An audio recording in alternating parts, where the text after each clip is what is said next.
అమ్మవారు తలుపులమ్మగా ఆవిర్భవించిన క్షేత్రమే లోవా. అత్యంత ప్రాచీనమైన ఈ క్షేత్రం తూర్పుగోదావరి జిల్లాలో ఉంది. ఈ ప్రదేశం తలుపులమ్మ లోవగా ప్రసిద్ధి చెందింది.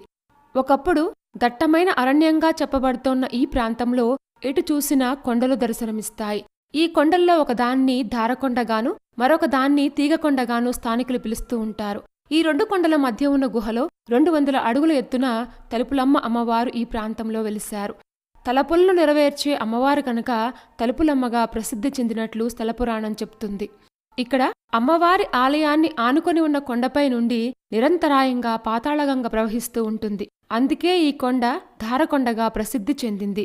దీన్ని ఆనుకొని ఉన్నదే తీగకొండ. ఇది దట్టంగా తీగలు అలుముకొని ఉన్న చెట్లతో నిండుగా ఉంటుంది. ఈ రెండు కొండల మధ్యలో కోటి సూర్యుల కాంతులతో విరాజిల్లే